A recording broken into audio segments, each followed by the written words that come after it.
हाय दोस्तों, welcome back to my YouTube channel. आज हम बात करने वाले हैं बहुत ही दो इंपॉर्टेंट टॉपिक्स के बारे में, कॉन्ट्रैक्ट और पार्टनरशिप। बहुत इंपॉर्टेंट है क्योंकि ये रिपीटेड क्वेश्चंस हैं और किसी ना किसी रूप में ये क्वेश्चन तुम्हारे पेपर में जरूर आएंगे। अगर पता होगा तो बहुत ही आसानी से अच्छे मार्क्स सिक्योर कर पाओगे। तो रिग्रेट ना करें कि भाई अगर वो वीडियो देख ली होती, तो इस वीडियो को पूरी देखें ताकि एग्जाम में जब आए तो लिख पाओ। शुरू करते हैं अब कॉन्ट्रैक्ट और पार्टनरशिप में। एक एक क्वेश्चन तो मैं एक्सप्लेन नहीं करूंगा क्योंकि उसमें बहुत टाइम लग जाएगा और तुम्हारे पास टाइम कम है।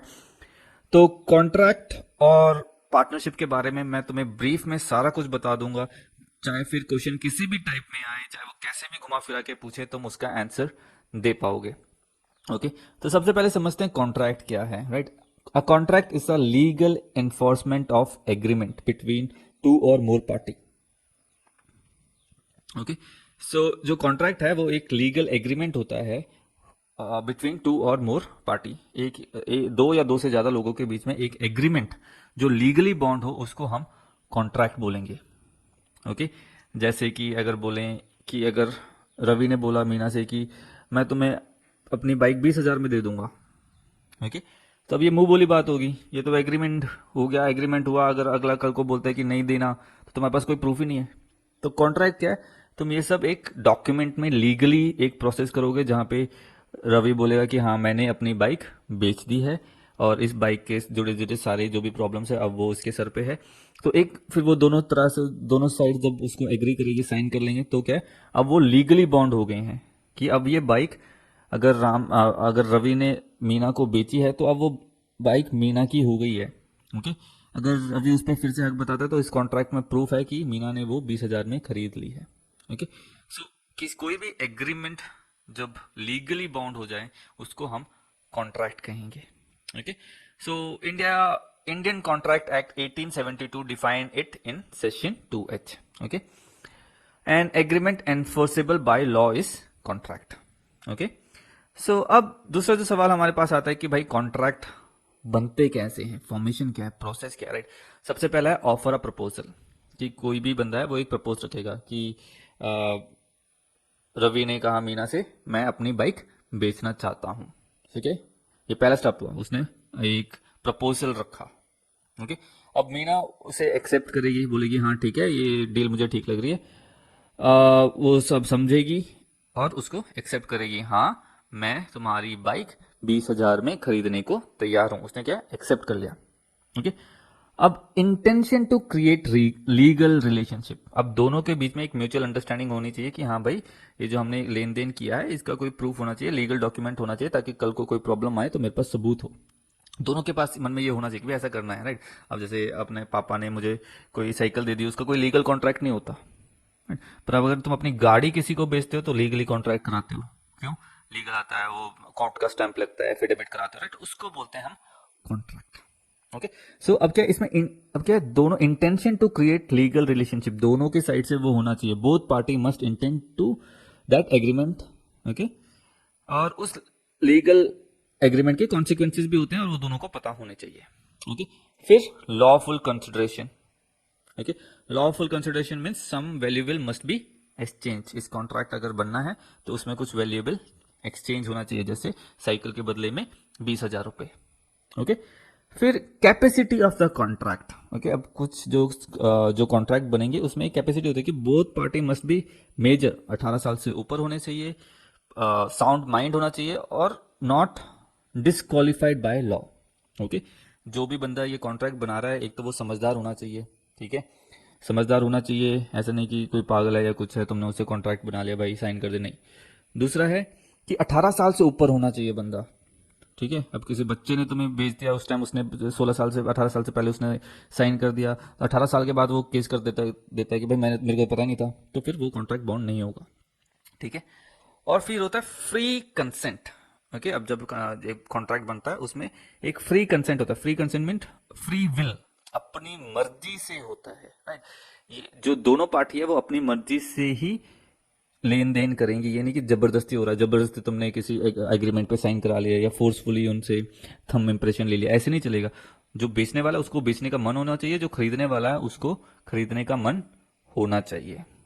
ओके, फिर lawful object, the purpose of the contract must be legal. Okay, अभी जो कॉन्ट्रैक्ट बन रहा है, जिस चीज के लिए बन रहा है वो लीगल काम होना चाहिए, ये नहीं कि इलीगल कामों के लिए बन रहा है कि भाई ड्रग डीलिंग चल रही है, तुमने लीगल करा लिया भाई, हाँ ठीक है, 10 किलो कोकेन मेरे से लेगा कोई, नहीं ऐसा कुछ नहीं है, लीगल कामों के लिए बनता है। ओके, सर्टेनिटी होनी चाहिए। सर्टेनिटी का क्या मतलब है? Terms of the contract must be clear. Example, I will pay some day इस वीक। ठीक है, अगर कॉन्ट्रैक्ट बन रहा है तो, अगर जैसे बन रहा है तुमने साइकिल बेची तो कॉन्ट्रैक्ट में लिखा होगा कि आज की डेट में मैंने 20,000 रुपए दे के साइकिल खरीद ली। अब उस कॉन्ट्रैक्ट में अगर साइन होगा इसका मतलब वो काम हो चुका है। डेट के हिसाब से उस डेट के बाद अगर दोनों ने साइन कर दिया तो उस डेट के बाद उस साइकिल की ऑनरशिप दूसरे बंदे के पास चली गई। अब इसमें तो ये नहीं लगते मैं किसी दिन उसको पैसे दूंगा, अब इसमें क्या क्लियरिटी नहीं है। सो क्लियरिटी होनी चाहिए, जो भी कॉन्ट्रैक्ट में रूल बनेंगे या जो पॉइंट्स तुम लिखवाओगे वो एकदम सीट स्ट्रेट फॉरवर्ड रूल्स होने चाहिए। ये नहीं कि आधा अधूरा इन्फॉर्मेशन दे रखा है कि हाँ कब दे दूंगा, कल दे दूंगा, परसों दे दूंगा, नहीं। कल अगर बोलते कि अगर मैं उसमें लिखा है कि कल दूंगा तो डेट डलेगी कि इस तारीख को मैं पैसे दूंगा, तो वो कॉन्ट्रैक्ट हो गया अगर दोनों ने एग्री कर लिया। Possibility of performance. Okay, possibility of performance, जो डॉक्यूमेंट्स बन रहे हैं उसमें पॉसिबिलिटी होनी चाहिए। कॉन्ट्रैक्ट जो है वो ऐसा नहीं कि तुम कुछ भी बना रहे हो कॉन्ट्रैक्ट, नहीं, I will bring the moon, ऐसा नहीं, ऐसी चीजें होनी चाहिए जो पॉसिबल हैं। अब बात करते हैं कैरेक्टरिस्टिक्स ऑफ वैलिड ऑफर और अ प्रपोजल। राइट, एक वैलिड ऑफर या प्रपोजल क्या होता है? So it must be clear and certain. जो भी ऑफर है वो क्लियर होना चाहिए, वेग नहीं होना चाहिए। जैसे कि आई will sell my red car for 1 lakh, बहुत ही क्लियर है मैं क्या बेचना चाहता हूँ, कितने में बेचना चाहता हूँ। ऐसा नहीं कि यार मैं कुछ बेचना चाहता हूँ, ये कोई ऑफर नहीं है। सो जो भी तुम्हारा प्रपोजल है वो क्लियर इन्फॉर्मेशन उसमें प्रोवाइड होनी चाहिए कि तुम क्या बेचना चाहते हो, कितने में बेचना चाहते हो, और जो भी चीज है वो सीधी सीधी लिखी होनी चाहिए। ऐसे नहीं कि घुमा फिरा के बातों को कहा गया, नहीं। Intention to get into legal relation. अगर तुम्हें कॉन्ट्रैक्ट एक वैलिड प्रपोजल रखना है तो तुम तैयार होने चाहिए कि भाई हाँ मैं इसको लीगली करना चाहता हूँ, वो तुम्हारा इंटेंशन होना चाहिए। जो ये ऑफर तुम बना रहे हो वो, ये जो इंटेंशन है ये जनरल भी हो सकती है, स्पेसिफिक भी हो सकती है। जनरल जैसे जो भी मेरे डॉग को ढूंढेगा उसको मैं 500 दूंगा, या specific, Ravi I will sell my book to you. So दोनों फाइन है। Must be communicated to the offerer. So जो भी चीज तुम ऑफर कर रहे हो वो कम्युनिकेट करना है कि हाँ भाई मैं ये बेचना चाहता हूँ। राइट, ये नहीं कि तुमने बस मन में सोच लिया, ऐसा नहीं है। जो भी तुम बेचना चाहते हो वो तुम्हें बताना पड़ेगा। ओके, ऑफर और इनविटेशन अलग होता है, ऑफर और इनविटेशन सेम नहीं होता है। अगर कोई दुकान में चीज रखी हुई है वो इनविटेशन है, वो ऑफर नहीं है। ठीक है, अगर मैं वो चीज लेके तुम्हारे पास आता हूँ और बोलता हूँ ये तुम खरीदो तो वो ऑफर हो गया। ओके, सो ये हैं कुछ ऑफर और प्रपोजल के कैरेक्टरिस्टिक्स, राइट, जो तुम्हें पता होना चाहिए। बहुत इंपॉर्टेंट क्वेश्चन है। दूसरी बात आती है essential of valid acceptance. Right, एक सही एक्सेप्टेंस क्या होता है? Right, must be absolute and unconditional. Okay, कि जो जितना ऑफर किया उसमें तुम्हें एग्रीमेंट करनी है तो उसको एक्सेप्टेंस कहेंगे। अगर मैंने बोला कि मैं 1 लाख में कार बेचना चाहता हूं, तुमने बोला हाँ मैं 1 लाख में खरीदूंगा, तो वो है एक्सेप्टेंस। अगर तुम बोलते हो आई विल पे 90,000, तो क्या वो काउंटर ऑफर हो गया, उसको एक्सेप्टेंस नहीं बोलते। तुम अभी भी मंजूर नहीं होगा, अगर कोई फिर भी मुझे 1 लाख रुपए देने को तैयार है तो मैं उसको दे दूंगा। ओके, सो दूसरा है मस्ट बी कम्युनिकेटेड। जैसे पहले हमने बात करी, जो भी अगर तुम उसे खरीदना है, तुमने एक्सेप्ट करना है, तो तुम्हें बोलना पड़ेगा मुंह से कि भाई हाँ मैं खरीदना चाहता हूं। अगर तुम नहीं बोल रहे हो तो उसको भी एक्सेप्टेंस नहीं बोलेंगे। Okay, must be in prescribed mode. Okay, अगर तुम एक्सेप्ट कर रहे हो, अगर उसने बोला तुम्हें जो तुम एक कार, जैसे ये बंदा जो तुम्हें कार बेच रहा है, इसने बोला कि अगर तुम्हें कार चाहिए तो तुम मुझे ईमेल कर देना, तुमने उसे व्हाट्सएप कर दिया, तो एक्सेप्टेंस कैसे होगी? तो उसने तुम्हें बोला था, क्लियरली इंस्ट्रक्ट किया था कि मुझे ईमेल करना, पर तुमने व्हाट्सएप किया। Okay, must be given before the offer lapses और रिवोक। ओके, अगर तुम एक्सेप्ट कर रहे हो तो वो टाइम पे करना, ये नहीं कि जब बिक गया उसके बाद बोले हाँ भाई मुझे खरीदने दो। ओके, सो ये सब होते हैं एसेंशियल और या फिर कैरेक्टरिस्टिक्स ऑफ वैलिड एक्सेप्टेंस। क्या है? क्लियरिटी होनी चाहिए, और बिना किसी कंडीशन से तुम्हें एक्सेप्ट करना है। अगर एक्सेप्ट किया है तो कम्युनिकेट करना है, और जिस वे में कम्युनिकेट करने को बोला गया है उस वे में कम्युनिकेट करना है, और उस ऑफर के खत्म होने से पहले एक्सेप्ट करना है। अब हम बात करते हैं बहुत ही इंपॉर्टेंट टॉपिक, वो है पार्टनरशिप के बारे में। बहुत क्वेश्चंस आते हैं पार्टनरशिप से related, definition, rights, duty, dissolutions, right. So ये सब तुम्हें मालूम होने चाहिए। चलो अब बात करते हैं, इससे रिलेटेड बहुत क्वेश्चन हर बार आए हैं, आगे भी आते रहेंगे, तो प्लीज ये वीडियो जरूर देखें। वरना लास्ट में पछताओगे यार क्वेश्चन पेपर में आ गया, उस टाइम वीडियो देख ली होती तो शायद अभी मैं कुछ लिख पाता। तो ऐसा ना हो तो वीडियो चाहे थोड़ा स्पीड बढ़ा के देख लें, पर एक बार जरूर देख के जाएं ताकि थोड़ा बहुत रफ आइडिया हो। चलो देखते हैं पार्टनरशिप क्या है। So, according to Indian Partnership Act 1932, partnership is the relationship between person who agree to share the profit of a business carried on by all or any of them acting for all. Okay?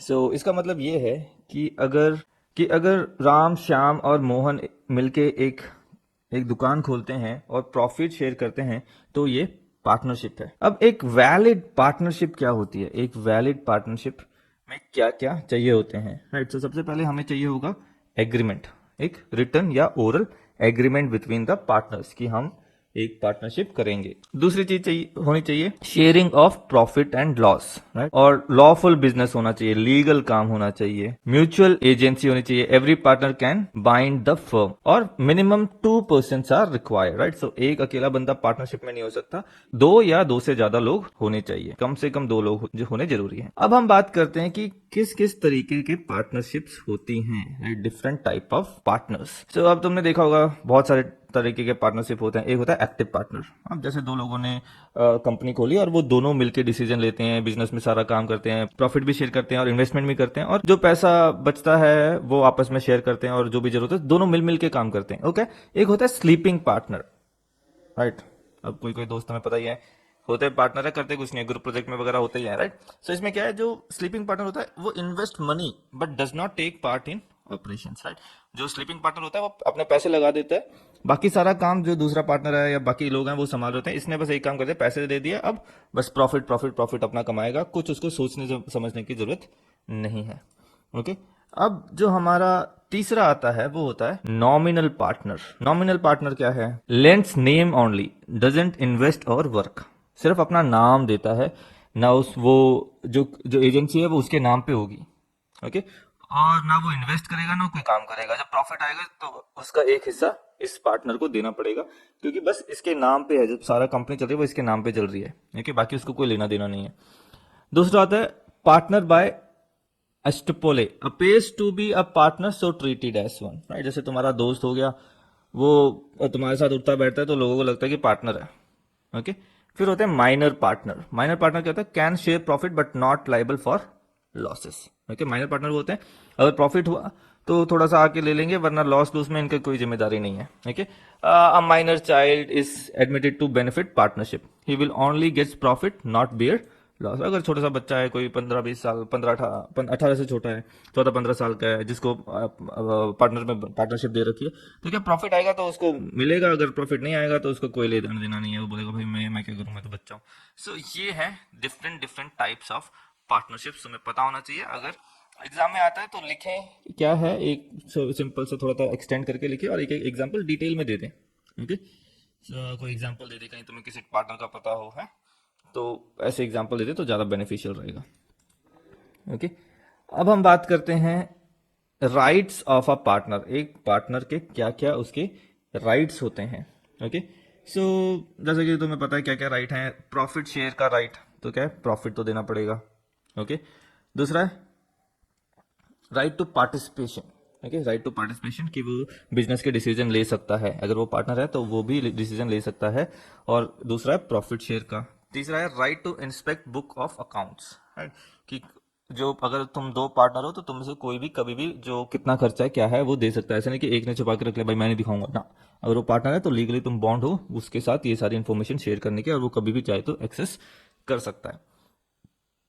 Right to reimburse the expense include, right? So जो अगर खर्चा कोई आया, पैसे बचे तो वो उसका राइट है कि उसको भी उसका हक मिले। अब देखते हैं ड्यूटीज ऑफ पार्टनर क्या है, कि जो रिस्पॉन्सिबिलिटीज क्या है, एक पार्टनर की क्या क्या रिस्पॉन्सिबिलिटी होती है। एक, act in good faith for the benefit of the firm. Okay. अपने मन से इंटरेस्ट से काम करे और जो कंपनी है उसका प्रॉफिट बनाने का सोचे। Be honest and truthful to other partner, right? समझ गए होंगे कि हमेशा भरोसेमंद आदमी बने और अपने पार्टनर्स का भला ही सोचे। Okay. Not to make secret profit. Okay. Business एक पार्टनरशिप में चल रहा है, अलग से ही अपना काम भी चला रहा है। ओके। वो भी नहीं होना चाहिए। Not to misuse firm's property, right? So misuse firm's property, जो फर्म की प्रॉपर्टी है उसको मिस यूज भी नहीं करना चाहिए। Okay, share loss equally unless agreed otherwise. अगर लॉस हुआ है तो उसमें भी उसका शेयर होना चाहिए, ये नहीं कि प्रॉफिट प्रॉफिट रख रहे हो, जब लॉस आ रहा है तो तुम बोलो भाई मैं कौन, नहीं। अगर पार्टनर्स हो तो प्रॉफिट भी सेम है और लॉस भी दोनों को ही उठाना पड़ेगा, अनटिल अनलेस कोई एग्रीमेंट में तुमने बोला भाई कि हाँ मैं सिर्फ प्रॉफिट उठाऊंगा, लॉस से मेरा कोई लेना देना नहीं है। अगर ऐसा कोई कॉन्ट्रैक्ट है वो अलग बात है, वरना अदरवाइज पार्टनरशिप में प्रॉफिट और लॉस इक्वली शेयर होगा। अब बात करते हैं हम अगले टॉपिक, डिसोल्यूशन ऑफ पार्टनरशिप। इसका मतलब होता है कि पार्टनरशिप का एंड होना। ओके, मोड्स ऑफ डिसोल्यूशंस, कि किस किस तरीके से एक पार्टनरशिप एंड हो सकती है। तो पहला है एग्रीमेंट से, कि दोनों ने बोला कि भाई हाँ हमें ये पार्टनरशिप एंड कर देनी चाहिए। दूसरा है by notice. By notice means अगर एक पार्टनर्स एट विल है तो एक पार्टनर नोटिस देता है, फर्म डिसॉल्व कर सकता है। ओके, दूसरा है on completion of a project, right. एक प्रोजेक्ट था जिसके लिए तुमने पार्टनरशिप करी थी, वो खत्म हो गया तो भी वो हो सकता है, खत्म कर सकते हैं। बाय डेथ, और डेथ से भी हो सकता है कि पार्टनर मर गया। ओके, और by court order, in special case अगर कोर्ट बोलते नहीं अब तुम पार्टनर नहीं रह सकते तो भी पार्टनरशिप चली जाएगी। अब हम बात करते हैं कि जब पार्टनरशिप है कोर्ट ग्राउंड्स पे कैसे खत्म होती है, एंड होती है, right. Partner become mentally unstable, अगर जो एक पार्टनर है वो पागल हो गया तो, राइट।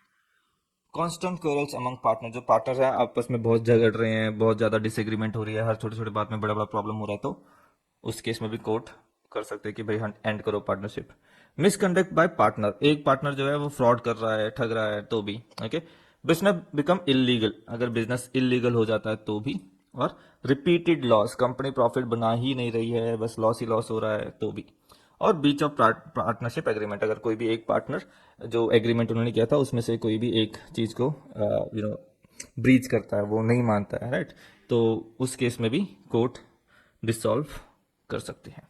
ये है पार्टनरशिप, ये कुछ बहुत ही इंपॉर्टेंट टॉपिक हैं जो तुम्हें मालूम होने चाहिए। अब तुमने देख लिया, थोड़ा बहुत आइडिया होगा, एक एक एग्जाम्पल के साथ लिख दो, अच्छे मार्क्स आ जाएंगे।